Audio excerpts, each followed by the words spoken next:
I would like copies of Donald's presentation and yours as well. Of course. That would be great if you could email me that.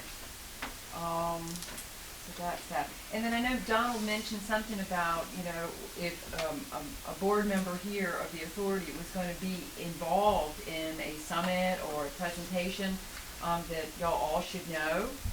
That might be something good for the public to also know about, because that original, because I believe I spoke with you, Chris, when there was that, which Donald was at, in D.C. that was held at the White House, and I had asked you, and you said you didn't know anything about it. Which I did not. But that's really kind of what I'm talking about. I mean, here we've got a board member that's in part of a public body being involved in a summit that the public's not even aware of. And this last one that was held in June, again, the public had no notion that was, I don't know if that was the NECA, you know, the consortium one, but obviously board members here were part of that. What meeting was this in June? I'm sorry? Which meeting are you The one in referring to? June. There was something held here in Richmond in June. June 6th. Oh, that was the consortium, the Virginia Nuclear Energy Consortium, not the authority. The consortium hosted a joint conference with the Nuclear Energy But Institute. board members of this body were there. Yes, Some I attended spoke as the chair of the authority to introduce, so that the public understood that we're at the meeting, that the authority responsibility, what their responsibilities were, and how we set up the consortium, so the consortium could take it from there. We only had 5 minutes.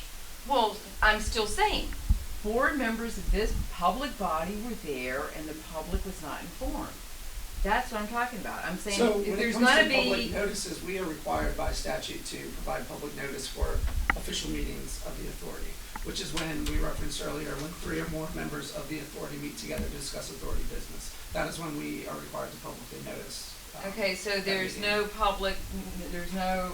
requirement for the public to have notice if there's more than 2 or 3. This was not an authority activity. This had nothing to do with the Virginia Nuclear Energy. No, Right. but if there was 3 or more members of this board that were there, doesn't that constitute some form of? If they were meeting to discuss authority activity, then sure. Which this was not. That sounds a one of little those. on the. Remember, this is actually what we got into talking about when we had Kelsey Block, who was our representative from the Attorney General's office. Okay. And that's where it's at. Since I think you might have even asked the question, or maybe it had been David, since so many people run in similar circles where there are similar concepts. Right. We are prevented from talking about authority business if we are meeting without public notice, if there are 3 or more of us. Simply being in a conference center, listening to a presentation from a private entity does not constitute official board activity. Okay, but wasn't the governor and other governmental officials also there? The governor was not there. And some other government officials or no? Uh, On the one in Richmond? But see, that still doesn't matter when it comes to the bounds of the authority. It's authority business must be publicly noticed, and this had nothing to do with the Virginia Nuclear Energy Consortium Authority. Okay. Sounds like a real fine line there. Okay, so besides that, I've got quite a few notes.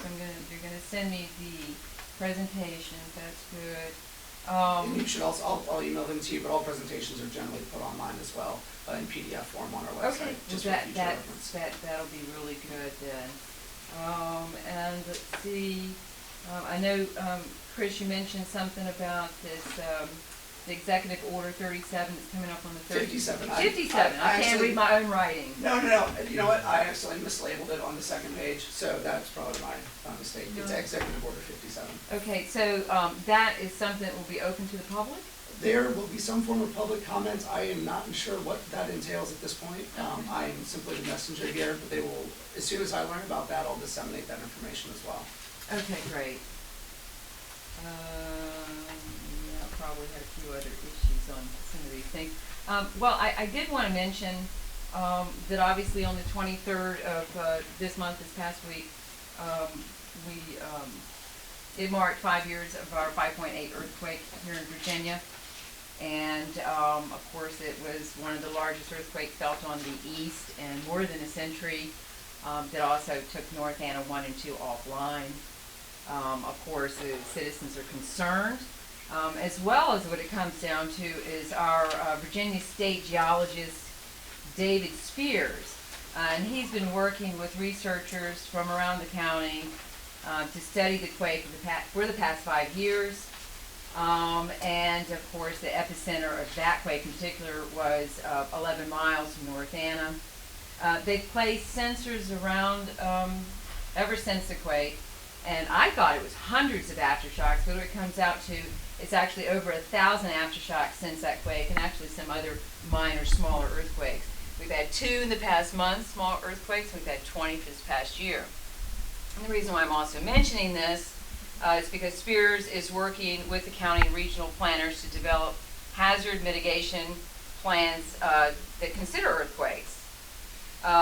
This 2011 earthquake caused $80 million in damages in Louisa County alone, which includes destroying 2 schools, and many $1 million more that affected actually D.C. Actually, right now, the Washington Monument has been closed again because they didn't address the elevator problem that they're saying was caused by the earthquake. It was closed for, I don't remember, 2 or 3 years because of the cracking and whatnot in the Washington Monument. I don't know, that was like 15 million or so, 15 million more dollars, and that doesn't include the elevator, as well as the cathedral, which is still 5 years later has not been completely repaired because they need, I don't know how many more millions of dollars. So that earthquake caused extensive. Luckily, we dodged the bullet of having like a meltdown. Because the plant held up even though the design basis was exceeded by 2 times. So the geologist, Mr. Spears, went on to say in his final comment with NBC 29 was that studying this event, Virginia can expect even larger earthquakes in the future. And this is exactly what I've been talking about for years. The idea, and I see Mr. Christian has left the room again, Dominion moving forward with Unit 3 at a cost estimated now from $10 billion where we started, now we're at $20 billion, and to put it at North Anna Nuclear Power Station, Louisa, and the Virginia seismic zone with multiple faults running, and actually on top of an ancient fault, is more than foolhardy. That would just be ridiculous. So with the information that we have, and basically they're saying now, the geologists are saying that what's happening is ground deep below is actually caving in. And I don't think you need to be a nuclear engineer or some expert, but maybe use a little common sense that the impoundment of the water alone at North Anna and the 2 nuclear power reactors that are there, to add yet a 3rd one, we're asking for problems because we've already been warned. We can expect more earthquakes. Italy is still reeling today and digging people out from a 6.2 earthquake that has wiped out half the city. Now, mind you, I'm sure a lot of those buildings are a lot older. But this geologist says that we need to look at reinforcing our structures here and reinforcing what runs around the sides of the building. What's the word I'm looking for? In housing, concrete. The foundations. The foundations. Thank you. So we've got a lot to think about here when it comes to. And, you know, I mean, it's grand and fine that some of these new reactors that you guys have been talking about will be underground, but I'm not convinced that underground means any safer if we're dealing with increased earthquakes and whatnot. It might actually hinder the recovery process. So I'm not convinced that putting reactors and putting them underground is going to be some walk-away, full-safe measure, so I can't quite agree with that. When you say reactor, you mean reprocessing or something like that? No, I'm talking about a lot of these new reactors that they're talking about, and they're saying and claiming to be safer because the reactors and a lot of the building part will all be underground. That seems... Am I not correct? I mean, We're not supposed to engage the public when they're providing their communication.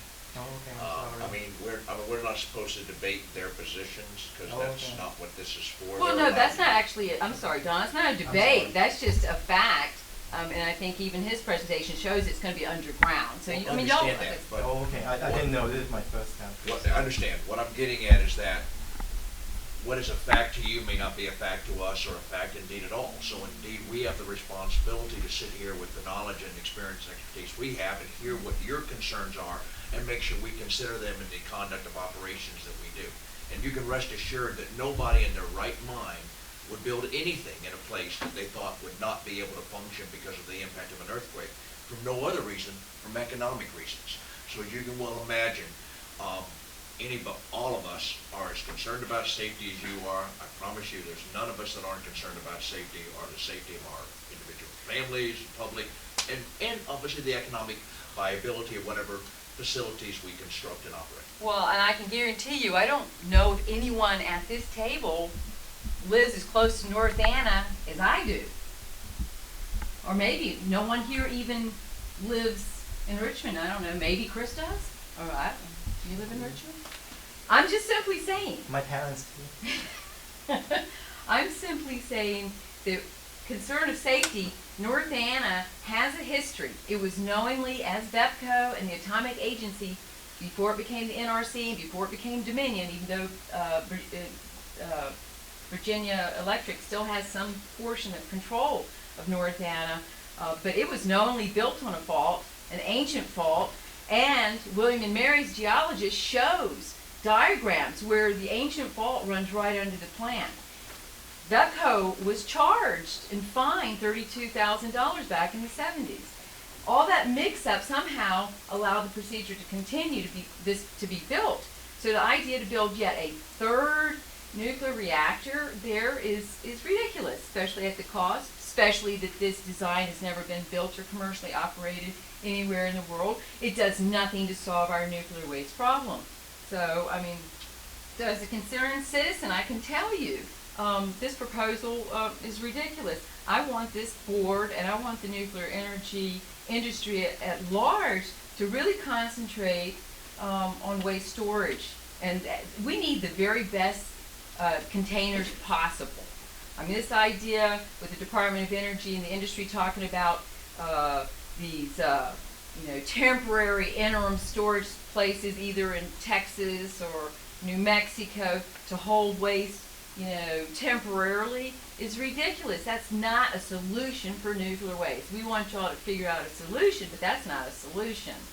So, I mean, that's definitely a problem. And not only that, here in Virginia, which most of the public is not really aware of, is, the Department of Energy previously determined that the radioactive waste, liquid waste that was produced in chalk, that chalk laboratory in Canada was supposed to be, solidified, and is that the word I want to use, solidified, and stored there in Canada. And all of a sudden, next thing we know, they're talking about sending 150 truck shipments of this highly radioactive nuclear waste from Canada, and it's going to go through our state. Now, I mean, is the public going to be notified about any of this? I mean, I've got a problem with that, and I think the public should know too, because it's going to cut through our state and go down the Savannah River. I mean, so who's making these decisions?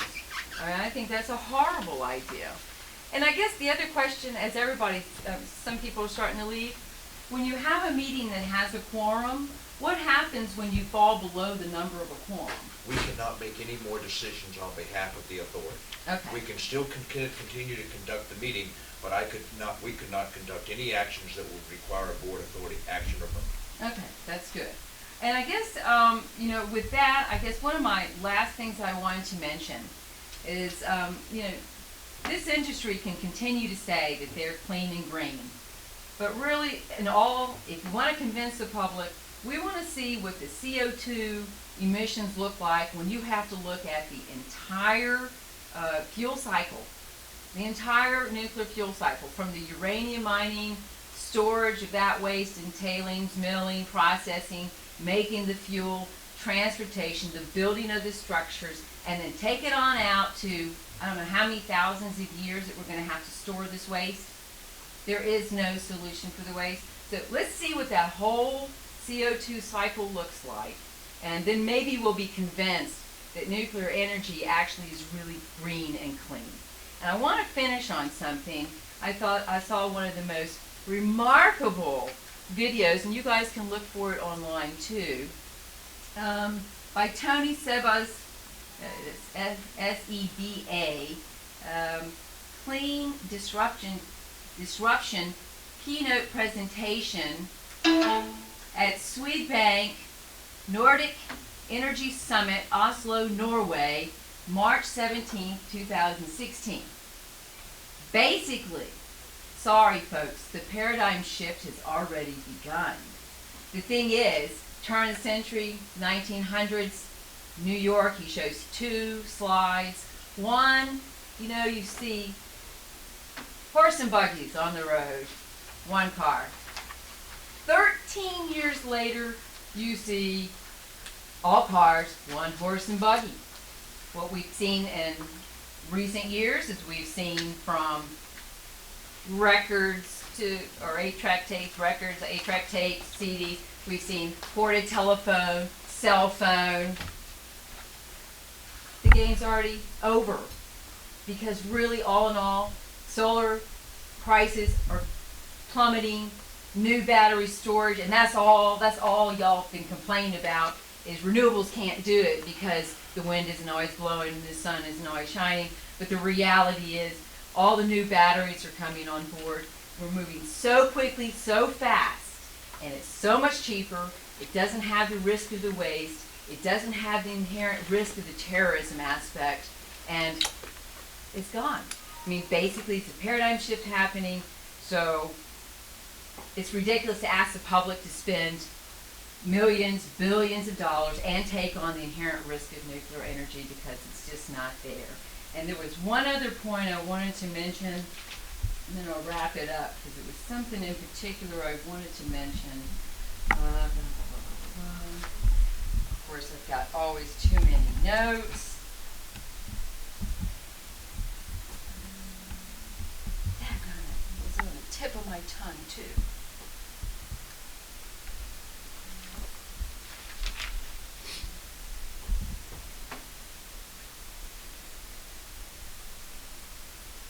I guess I lost that.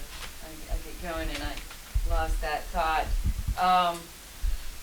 If you can't find it, you're certainly welcome to email us. Yeah, and I was going to say it probably had something to do about the that's what it was. I knew I'd remember. Okay, that was mentioned earlier. It takes $25 to play, $25,000 to be part of the Consortium, Authority Consortium. Consortium. The authority gets no funding, it has No no funding, funding it at all. spends no money. Okay, so we're only 3 or 4 months off from the end of the year, and I think, Chris, you mentioned you didn't really kind of know if anyone's put in. I was just curious.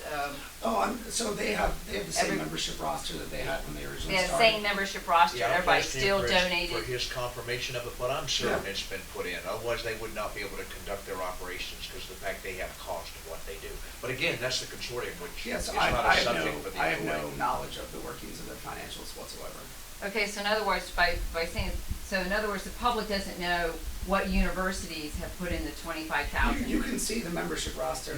The consortium has a website that has their members listed. Okay, So so we can charter just basically members. say that whoever's listed there did put in their $25,000. Yes, ma'am. Okay, that was the last question. Excellent. Do I have any other comments or questions from anybody else from the